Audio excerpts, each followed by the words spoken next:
Hello दोस्तों, good morning. स्वागत एक बार फिर से आप सभी का एमजेटी एजुकेशन में। दोस्तों आज है 19 मार्च। आज की वीडियो में हम लोग बात करेंगे 19 मार्च 2023 के मोस्ट इंपॉर्टेंट करंट अफेयर के क्वेश्चंस के बारे में। पूरी वीडियो ध्यान से देखिएगा, पूरी वीडियो डिटेल में आपको समझाई गई है। अगर वीडियो पसंद आए तो इसे लाइक शेयर जरूर करना। कल का क्विकली रिविजन करेंगे। इंदिरा गांधी इंटरनेशनल एयरपोर्ट को स्काई ट्रैक्स के द्वारा जारी दक्षिण एशिया में सर्वश्रेष्ठ हवाई अड्डा चुना गया है और सिंगापुर के चांगी एयरपोर्ट को दुनिया में सबसे बेस्ट एयरपोर्ट चुना गया है। टीसीएस के नए सीईओ के कृतिवासन को नियुक्त किया गया और भारतीय रेलवे ने 2030 तक अपना लक्ष्य रखा है नेट जीरो कार्बन एमिशन बनने का। लक्सर राइटिंग ने विराट कोहली को अपना ब्रांड एम्बेसडर बनाया और संपन्न रमेश सिलार ये पाक जलडमरू मध्य को सबसे तेजी से तैरकर पार करने वाले पहले भारतीय बन गए। सेंट्रल बैंक ने अभी हाल ही में शक्तिकांत दास जो कि अपने आरबीआई के गवर्नर हैं, इनको गवर्नर ऑफ द ईयर का पुरस्कार दिया है। भारत और श्रीलंका ने अभी जेफरी बाबा प्रदर्शनी का आयोजन किया नई दिल्ली में। वर्ल्ड स्लीप डे या विश्व नींद दिवस 17 मार्च को मनाया गया और केंद्रीय मंत्री ने नरेंद्र सिंह तोमर जी जो कि केंद्रीय कृषि मंत्री हैं, इन्होंने बेंगलुरु में एग्री यूनिफेस्ट का आयोजन किया। 2023-24 के फाइनेंशियल ईयर में देश की अर्थव्यवस्था का प्रोडिक्शन किया है 6.0% का। ये टॉप 10 करंट अफेयर के क्वेश्चंस थे कल की वीडियो से, जिनका आपने किया रिवीजन। अब आज की करंट अफेयर देखेंगे हम लोग। तो पहला क्वेश्चन है, हाल ही में किस थीम के साथ 18 मार्च को विश्व रिसाइकलिंग दिवस मनाया गया? तो ये दोस्तों मनाया गया क्रिएटिव इनोवेशन थीम के साथ। 18 मार्च को प्रत्येक वर्ष विश्व पुनर्चक्रण दिवस या कहें कि ग्लोबल रिसाइकलिंग डे मनाया जाता है और इस बार की थीम थी क्रिएटिव इनोवेशन। ग्लोबल रिसाइकलिंग का मतलब ये है कि पूरे विश्व भर में रिसाइकलिंग के बारे में अवेयरनेस फैलाई जाए। रिसाइकलिंग क्या होता है?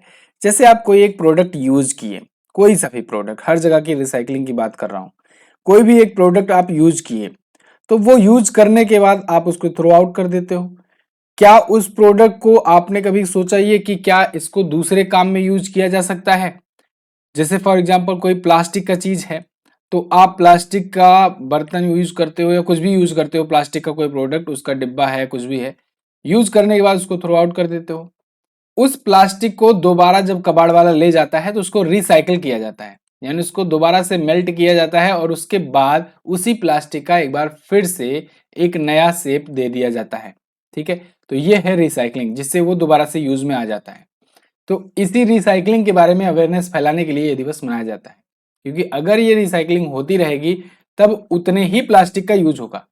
लेकिन सोचो, अगर वो प्लास्टिक आप ऐसी जगह पर फेंक दिए जहां से दोबारा से वो रिसाइकलिंग प्रोसेस में जाने में सक्षम नहीं हो पाया, यानी कबाड़ी वाला उसको वहां पे नहीं ले जा पाया, तो फिर उसका रिसाइकलिंग नहीं होगा, वो ऐसे ही धरती पर पड़ा रहेगा। और प्लास्टिक की खासियत ये होती है कि ये हजारों वर्षों तक नष्ट नहीं होता है, पर्यावरण को प्रदूषित करता रहता है। तो ऐसे में लोगों को अवेयर किया जा सके, जिससे वो प्लास्टिक का एक तो कम यूज करें, अगर यूज भी करें तो ऐसे प्लास्टिक का करें जिनको रिसाइकल किया जा सके। ठीक है, चलिए, तो 18 मार्च 2018 से इसकी शुरुआत की गई ग्लोबल रिसाइकलिंग फाउंडेशन के द्वारा। ये रहे मार्च मंथ के महत्वपूर्ण दिवस। 1 मार्च को 2 महत्वपूर्ण दिवस मनाया गया, जीरो डिस्क्रिमिनेशन डे और विश्व नागरिक सुरक्षा दिवस। 3 मार्च को विश्व वन्यजीव दिवस यानी वर्ल्ड वाइल्ड लाइफ डे मनाया गया। 4 मार्च को राष्ट्रीय सुरक्षा दिवस, 4 मार्च को ही विश्व मोटापा दिवस। 7 मार्च को जन औषधि दिवस मनाया गया। 1 से 7 मार्च जन औषधि सप्ताह मनाया गया। 8 मार्च को अंतर्राष्ट्रीय महिला दिवस, इसकी थीम थी डिजिट ऑल।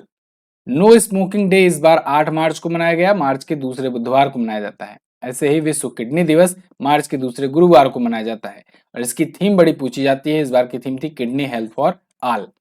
अंतर्राष्ट्रीय गणित दिवस 14 मार्च को मनाया जाता है। 22 दिसंबर को मनाया जाता है राष्ट्रीय गणित दिवस। 15 मार्च को विश्व उपभोक्ता अधिकार दिवस मनाया जाता है। 15 मार्च को इस्लामोफोबिया के खिलाफ अंतर्राष्ट्रीय दिवस भी मनाया गया। 16 मार्च को राष्ट्रीय टीकाकरण दिवस मनाते हैं क्योंकि 1995 में पहली ओरल पोलियो वैक्सीन दी गई थी। 17 मार्च को विश्व नींद दिवस। आगे, हाल ही में किस राज्य के मुख्यमंत्री ने 19 नए जिलों को और 3 नए संभागों की घोषणा की? तो राजस्थान में 19 नए जिले बनाए गए हैं। ए ऑप्शन आपका हो जाएगा करेक्ट। राजस्थान में पहले थे 33 जिले और अब हो गए हैं टोटल 50 जिले। अब आप कंफ्यूज हो गए कि 33 में 19 जोड़ने पर 50 तो नहीं होता सर। कोई बात नहीं, अभी आपको समझ में आ जाएगा। पहले आप समझो, ये सीएम गहलोत ने वहां पर अनाउंस किया है 19 नए जिलों का, 3 नए डिवीजन का अनाउंसमेंट किया है। अब टोटल वहां पर 50 जिले और 10 डिवीजन हो गए हैं। ये टोटल आज के टाइम पर हो गए हैं। अब आपका जो डाउट है कि 33 जिले थे पहले, उसमें अगर 19 जोड़ा गया तो 52 होना चाहिए, लेकिन यहाँ पर 50 कैसे हुए? तो एक्चुअली में बात यह हुई कि जयपुर और जोधपुर इन दोनों को तोड़ा गया। तो जयपुर को 4 भाग में डिवाइड कर दिया गया, यानी कि जयपुर एक था ऐसे, और इसको जब 4 टुकड़ों में डिवाइड कर दिए तो इससे एक से निकले 3 और नए। लेकिन ये टोटल चूंकि 4 नए बन गए ना, इसका भी तो नया नाम रखा हो गया है, इसका भी, इसका भी, इसका भी, तो ये 4 गिनती हो रही है, लेकिन एक्चुअल में इसमें 3 ही तो नए जुड़े हैं। ऐसे ही जोधपुर को 3 जिलों में बांटा गया, तो इसके बाद भी इसमें इसकी गिनती तो 3 में हो रही है, लेकिन चूंकि एक पहले से ही इसमें था जोधपुर, तो इसलिए इसको हटा करके जो नया जिलों की संख्या हुई वो हुई टोटल 50। ठीक है, तो इस प्रकार से आप ध्यान रखिएगा, 19 नए जिले बनाए गए हैं, लेकिन पहले थे 33 जिले। आपसे ये भी पूछा जाएगा कि पहले कितने जिले थे, तो पहले थे 33 जिले, और अब कितने जिले हो गए हैं? अब हो गए हैं 50 जिले। कितने नए जिले जुड़े हैं? तो 19 नए जिले जुड़े हैं। क्लियर है ना? आपसे तीनों टाइप से क्वेश्चंस पूछा जा सकता है। चलिए, तो फिलहाल राजस्थान के बारे में थोड़ा सा और डीप में जाते हैं। जयपुर यानी पिंक सिटी इसकी कैपिटल है, और अब ये नक्शा नहीं रहेगा क्योंकि इसमें और भी कई खंड हो चुके हैं, ठीक है, जिलों की। तो यहाँ पर मैं नया मैप आपको करवा दूंगा राजस्थान का, और ठीक है, जल्दी ही अपडेट हो जाएगा। अशोक गहलोत जी यहाँ कांग्रेस पार्टी से सीएम है। गवर्नर है कलराज मिश्रा। झीलों में अगर बात करें तो यहाँ पर बहुत सारी झीलें हैं। पुष्कर झील है, राजसमंद है, जयसमंद है, पिछौला है, फतेह सागर है, डिंडवाना झील भी यहीं पर है। Sariska national park, Ranthambore national park, Keoladeo Ghana पक्षी विहार यहीं पर है। घूमर, पनिहारी, कालबेलिया, गरबा, गोगा ये प्रमुख लोक नृत्य हैं। गरबा देख करके आप कंफ्यूज मत होना, ये तो गुजरात का प्रमुख है, लेकिन राजस्थान में भी कई क्षेत्रों में होता है। गुजरात राजस्थान बगल बगल ही तो है, ठीक है। तो कभी कभी क्या होता है कि लोग जो है वहां भी सेलिब्रेट करते हैं। वैसे मुख्य रूप से ये गुजरात का ही है गरबा, ठीक है, गरबा डांडिया। चर्चित स्थलों में उदयपुर का किला है, जैसलमेर, अजमेर, रणथंभौर, पुष्कर वगैरह है, घूम सकते हैं आप। फिलहाल ये अपना बॉर्डर शेयर करता है गुजरात से, मध्य प्रदेश से, उत्तर प्रदेश से, हरियाणा से और पंजाब से। अब जिलों की बात करते हैं तो 50 जिले अब टोटल नए हो गए हैं, जिनमें 19 नए जुड़े हैं। विधानसभा में सीटें 200 हैं, ठीक है। अब देखो ये नए जिले हो गए हैं, हो सकता है विधानसभा की सीटों में भी ये परिवर्तन करें। चुनाव भी आने वाला है, देखो क्या होता है। जो भी होगा नया अपडेट मैं आपको बताऊंगा। लोकसभा में 25 सीटें, राज्यसभा में 10 सीटें हैं। यहाँ से राजकीय पशु है ऊंट, चिंकारा, राजकीय पक्षी गोडवार और राजकीय पुष्प रोहिड़ा। आगे, ईरानी कप 2022-23 का खिताब किसने जीता? इसको जीत लिया है रेस्ट ऑफ इंडिया ने। एक बार फिर से इसने जीत लिया, लगातार 2 बार जीता है। पिछली बार इसने सौराष्ट्र को हराया था 2022 में, और इस बार हरा दिया इसने मध्य प्रदेश को 2023 में, ठीक है। तो 29वां खिताब और 30वां दोनों ही इसने जीता। इस बार का 30वां इसका खिताब था। किसका? रेस्ट ऑफ इंडिया का। दोस्तों ईरानी कप ना, ईरानी कप का इसका एक इंटरेस्टिंग पॉइंट ये है, जो रणजी ट्रॉफी जीत करके आता है वो ईरानी कप में रेस्ट ऑफ इंडिया से खेलता है, और फिर वहीं पर विजेता होते हैं। ये 5 दिनों का एक टेस्ट टूर्नामेंट होता है। तो टेस्ट का ये फॉर्मेट होता है, फॉर्मेट भी आपसे पूछा जा सकता है, तो टेस्ट वाला फॉर्मेट होता है इसका, ठीक है, ईरानी कप का। तो इसने जीत लिया है 238 रन से, मध्य प्रदेश को इसने हराया है। ईरानी टूर्नामेंट जो है ये GR ईरानी जी के नाम पर रखा गया है, और ये प्रत्येक वर्ष होता है। 1959-60 से इसकी शुरुआत हुई थी। भारत में क्रिकेट ट्रॉफियां कौन कौन सी होती हैं उनको ट्रिक से मैंने याद करवाया था। आपको क्या करना है, cricket trophy trick MJT education लिख करके सर्च कर लेना है। Cricket trophy trick MJT education लिखोगे तुरंत मिलेगी आपको वीडियो। वैसे फुटबॉल ट्रिक भी आप देख लोगे, अभी की अभी मैं कह रहा हूं, आप वीडियो देखने के बाद तुरंत उसको देख लीजिएगा। 8 से 9 मिनट की वीडियो है, उस ट्रिक के माध्यम से आपको सब याद हो जाएगा, ठीक है। तो कभी चीज ना टाला ना करो, टालने पर क्या होता है, दोबारा मौका मिल नहीं पाता है देखने का। तो आप अभी ये वीडियो खत्म होते ही ये प्रण लेंगे कि फुटबॉल और क्रिकेट के दोनों टूर्नामेंट की ट्रॉफियों को ट्रिक से आप देख लेंगे। वैसे मैंने ट्रिक की एक प्लेलिस्ट भी बना रखी है, जितनी भी ट्रिक्स हैं सब आपको वहां पर मिल जाएंगे, और ऐसे बहुत सारे टॉपिक्स मिलेंगे जो आपको शायद याद ना हो ऐसे नॉर्मली, लेकिन ट्रिक के माध्यम से आप आसानी से याद कर पाओगे। अगला मोस्ट इंपॉर्टेंट क्वेश्चन, सरस्वती सम्मान 2022 से किसे सम्मानित किया गया? तो दोस्तों 32वें सरस्वती सम्मान की भी अनाउंसमेंट हो गई है, और ये इस बार दिया जाएगा शिव शंकरी जी को। शिव शंकरी ये बहुत ही फेमस, ये तमिल एक लेखिका हैं, और इनको दिया जाएगा। यहां पर आप देख पाओगे हिंदुस्तान टाइम्स का आर्टिकल है, Tamil writer Shiva Shankari to be awarded Saraswati Samman for the memoir Suryavansham. Suryavansham नाम का इन्होंने मेमोयर लिखा है, संस्मरण लिखा है, अपना ही संस्मरण है और आत्मकथा भी कह सकते हो। 2019 में इनकी ये आत्मकथा आई थी सूर्यवंशम, या कहें संस्मरण आया था, तो जिसके लिए 32वां सरस्वती सम्मान इनको 2022 का दिया गया। ध्यान रखिएगा 31वां सरस्वती सम्मान ये दिया गया था रामदरस मिश्रा जी को, और 32वां किसको दिया जा रहा है, शिवशंकरी जी को। के बिरला फाउंडेशन के द्वारा दिया जाता है, 15 लाख रुपए इसके तहत दिए जाते हैं, जिसके बारे में मैं पिछली भी बार बात कर चुका हूं, अभी जब व्यास सम्मान के बारे में कुछ दिन पहले बताया था। व्यास सम्मान अभी दिया गया रिसेंटली 32वां डॉक्टर ज्ञान चतुर्वेदी को दिया गया पागल खाना के लिए। 32वां बिहारी पुरस्कार भी दिया जा चुका है, माधव हाड़ा को दिया गया था, पचरंग चोला पहर सखीरी को के लिए दिया गया। वैसे देखो ये 2022 वाला अभी जो करंट टाइम पर एग्जाम्स चल रहे हैं, जैसे CHSL हो गया या MTS आने वाला है, उसमें तो हो सकता है कम पूछा जाए, लेकिन 2021 वाला जरूर पूछा जा रहा है और पूछा गया भी, कई शिफ्ट में CHSL में पूछा गया, आगे भी पूछा जाएगा। ठीक है, MTS में हाँ ये हो सकता है पूछ लिया जाए, और आगे आने वाले CGL वगैरह में तो पूछा ही जाएगा, लेकिन ये जो CHSL चल रहा है इसमें 2021 का पूछा जाएगा आपसे डेफिनेटली। तो 2021 का एक बार क्विकली रिवीजन करते हैं। 31वां तो मैंने आपको बताया रामदरस मिश्रा जी को दिया गया, मैं तो यहाँ हूँ के लिए। मैं तो यहाँ हूँ को आपको ऐसे याद कराया था मैंने ना, सरस्वती सम्मान और बिहारी पुरस्कार दोनों को एक साथ, कि इन्होंने कहा, रामदरस मिश्रा ने कहा मैं तो यहाँ हूँ, तुम कहाँ थी। तो फिर 31वां बिहारी पुरस्कार की जो विजेता है मधु कांकरिया, इन्होंने कहा हम यहाँ थे। मधु कांकरिया, इन्होंने क्या कहा, हम यहाँ थे, हम यहाँ थे। तो हम यहाँ थे के लिए मधु कांकरिया को मिला था, और मैं तो यहाँ हूं के लिए रामदरस मिश्रा को मिला था। ठीक है, तो बिहारी पुरस्कार और सरस्वती सम्मान आपको याद हो गया।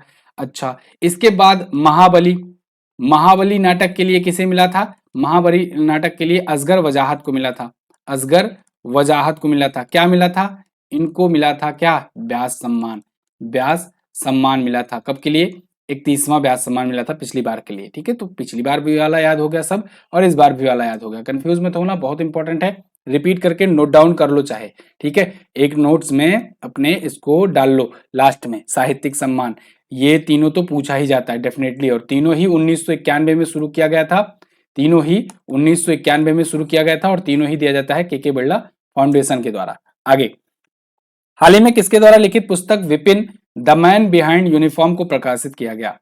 तो इस पुस्तक को लिखा है रचना बिस्वात रावत ने। इन्होंने बिपिन रावत जी के ऊपर ये बुक लिखी हुई है, Bipin the man behind the uniform. Bipin Rawat ji आप सबको पता है, भारत के ये प्रथम CDS थे, चीफ ऑफ डिफेंस स्टाफ थे, और भारत के पूर्व सेना प्रमुख भी रहे। हेलीकॉप्टर क्रैश में इनका निधन हो गया था दिसंबर 2021 में। तो रचना बिष्ट रावत ने ये पुस्तक लिखी है। देखो यहाँ पर थोड़ा सा मिस्टेक हो गया, रचना बिष्ट रावत इसको कर दीजिए, रचना बिष्ट रावत ने ये पुस्तक लिखी हुई है। ठीक है, और इसमें जनरल बिपिन रावत जी के बारे में बताया गया है। ठीक है, कि यूनिफॉर्म के पीछे वो कैसा उनका व्यक्तित्व था। वैसे आपको बता दें कि पद्म विभूषण से भी इनको सम्मानित किया गया था। 2022 में मरणोपरांत इनको दिया गया था पद्म विभूषण, जो कि भारत का दूसरा सर्वोच्च नागरिक सम्मान होता है। ठीक है, तो ये भारत के पहले चीफ ऑफ डिफेंस स्टाफ भी रहे, भारत के सेना प्रमुख भी रहे, 40 सालों से ज्यादा की सेवाएं इन्होंने दी भारतीय सेना के रूप में। ठीक है, तो रचना बिष्ट रावत की ये पुस्तक है, रचना बिष्ट रावत की। आगे देखते हैं। अच्छा, अपनी भी कुछ पुस्तकें आती हैं, कुछ ई बुक्स आती हैं, जैसे राफेल जेट है, इसमें स्टैटिक जी क्या कवर कराया जाता है। यकीन मानो CHSL अभी एग्जाम हुआ, CHSL 100% जो स्टैटिक के क्वेश्चन आ रहे हैं वो इसी ई बुक से आ रहे हैं। ब्रह्मोस में करंट अफेयर का ब्रह्मोस लॉन्च किया गया था जनवरी से दिसंबर 2022 तक का। सारे के सारे क्वेश्चंस तो ई बुक से आपको मिल जा रहे हैं। जो बंदा, जो भी स्टूडेंट अच्छे से पढ़ के गया, ये दोनों ई बुक आपको बता दें कि हर एक क्वेश्चन आपका GS का, जो भी करंट अफेयर का और स्टैटिक का पूछा गया, सबका सब फंसा। ठीक है, और अगर थोड़ा सा भी किसी भी स्टूडेंट ने जो सब्जेक्टिव जीके होता है उसको अगर डिटेल में पढ़ा था, तो उसका तो GS में बहुत ही अच्छा स्कोर हुआ है। ठीक है, तो और SSC के वैसे जनरली आप देखोगे SSC के जो भी टॉपर होते हैं, जो भी स्टूडेंट्स होते हैं, वो GS से डरा करते हैं, लेकिन जो ई बुक से पढ़ के गए थे, जो अपने स्टूडेंट थे, उनको GS से डर नहीं लग रहा था। ठीक है, तो ये खासियत है इस ई बुक की, इसको आप चेक कर सकते हो MZT ऐप से लेकर के। वैसे अगर आपको ये ब्रह्मोस नहीं लेना है, पहले चेक करना है कि ई बुक हमारी कैसी होती है, तो आप किसी भी एक महीने की ई बुक आप हमारी ले सकते हो। मंथली ई बुक भी आती है मात्र 20 रुपए में। तो किसी भी एक महीने की मैं कहूंगा आप एक ई बुक लो, उसके बाद कंटेंट में क्वालिटी देखो, उसके बाद ही आप किसी और ई बुक को लेने की सोचो, ठीक है। तो जिससे आपको भी थोड़ा सा विश्वास हो जाए पहले। चलिए आगे देखते हैं। हाल ही में अंतर्राष्ट्रीय आपराधिक न्यायालय आईसीसी ने युद्ध अपराधों को लेकर किस देश के राष्ट्रपति के खिलाफ गिरफ्तारी वारंट जारी किया? तो आईसीसी बोले तो इंटरनेशनल क्रिमिनल कोर्ट, वो आप इंटरनेशनल क्रिकेट काउंसिल वाला मत समझना। यहां पर युद्ध अपराधों को लेकर के व्लादिमीर पुतिन जो कि रसिया के प्रेसिडेंट हैं, इनके खिलाफ गिरफ्तारी वारंट जारी किया है। यहां पर आप आर्टिकल देख पाओगे, ICC issue arrest warrant for Vladimir Putin for war crime in Ukraine. अब देखो, इस पर मैंने कल एक वीडियो दी, बहुत ही खूबसूरत वीडियो थे, काफी ज्यादा मेहनत के बाद आपको ये वीडियो बना करके दी गई कल, ठीक है। इसको जरूर देखिएगा आप, इसमें आपको वार क्राइम के बारे में, वार क्राइम क्या होता है, आईसीसी का नियम क्या है, ये सब के बारे में अच्छे से बताया गया है, ठीक है। इन पर कौन कौन से एलिगेशंस लगे हैं, इनका रिएक्शन क्या था, सब कुछ आपको कल की वीडियो में बताया गया है। तो कल मैंने आपको यह भी बताया था कि रोम स्टैट्यूट का हिस्सा रसिया और यूक्रेन दोनों ही नहीं है, और रोम स्टैट्यूट के हिसाब से ही 1998 में इसी पर इसी मुद्दे, इसी समझौते के लेकर के आईसीसी की स्थापना हुई थी, इंटरनेशनल क्रिमिनल कोर्ट की स्थापना हुई थी, जिसपे 133 देशों ने सिग्नेचर किया था। लेकिन रसिया और यूक्रेन ने सिग्नेचर ही नहीं किया था। इसलिए रसिया कह रहा है कि हम आपकी बात क्यों माने, आपके दायरे में तो हम आते ही नहीं, तो आप हम पर कानून क्यों लगाओगे। अब आईसीसी कैसे इनकी गिरफ्तारी करेगा, क्यों गिरफ्तारी वारंट जारी किया है पुतिन के खिलाफ, किस प्रकार से गिरफ्तार हो सकते हैं, इसकी जानकारी के लिए आप कल की वीडियो जरूर देखें, ठीक है। 1998 में वैसे स्थापित हुई थी आईसीसी, और इसके सदस्य देश हैं 133, ठीक। आगे देखते हैं। हाल ही में जी कृष्ण कुमार को किस कंपनी का अध्यक्ष और प्रबंध निदेशक नियुक्त किया गया? जी कृष्ण कुमार ये बीपीसीएल के नए एमडी और सीईओ होंगे। सीईओ और एमडी यहां पर कहना ज्यादा सही नहीं होगा, महानिदेशक कह लेते हैं, महानिदेशक होंगे, ठीक है, क्योंकि ये एक महारत्न कंपनी है। और बीपीसीएल बोले तो भारत पेट्रोलियम कॉर्पोरेशन लिमिटेड, तो इसके नए महानिदेशक होंगे जी कृष्ण कुमार। यहां पर आप आर्टिकल देख पाओगे, BPCL announce appoint G Krishna Kumar as a CMD, chairman and managing director. Total 12 Maharatna कंपनियां हैं भारत में, जिनमें से एक है बीपीसीएल भी। इसकी स्थापना 1976 में हुई थी, मुंबई में इसका हेडक्वार्टर है। अगर आपको याद करना है कि सभी महारत्न कंपनियों का मुख्यालय कहां कहां पर है, कैसे याद कर सकते हैं, इसकी भी मैंने आपको एक वीडियो बना करके दी है। आप देखो, आपके मन में अगर कोई सा भी पॉइंट आता है, कोई सा भी टॉपिक आता है दिमाग में, और आपको लगता है उसके बारे में मुझे पता नहीं है, तो आपको क्या करना है, सिंपली यूट्यूब पर सर्च बॉक्स में टाइप करना है वो टॉपिक का नाम, आगे लिख देना है एमजेटी एजुकेशन। 5 साल से दोस्तों मैं करंट अफेयर पढ़ा रहा हूं, और डेफिनेटली आपको वो वीडियो जरूर मिल जाएगी जो आप टॉपिक सोच रहे होंगे, क्योंकि कोई शायद ही ऐसा कोई टॉपिक छूटा हुआ हो जिस पर मैंने वीडियोज न बनाई हुई हूं। जब भी आप लोग की डिमांड आती है, तो जिस टॉपिक को नहीं समझ में आता है उस पर मैं अलग से डेडिकेटेड वीडियो बना दिया करता हूँ। तो एक बार आप कोई भी टॉपिक लिख करके एमजेटी एजुकेशन जरूर लिख करके सर्च किया कीजिए, अगर कोई आपको टॉपिक ना समझ में आ रहा हो। जैसे यहाँ पर महारत्न नवरत्न कंपनियां कैसे होती हैं, कब इनको दर्जा दिया जाता है, क्या क्या फीचर्स होते हैं, क्या क्राइटेरिया होता है, ये जानना चाहते हो तब भी आप सर्च कर सकते हो, है ना। आगे, हाल ही में केंद्रीय गृह मंत्रालय ने भूतपूर्व अग्निवीरों के लिए कितने प्रतिशत आरक्षण की घोषणा की है?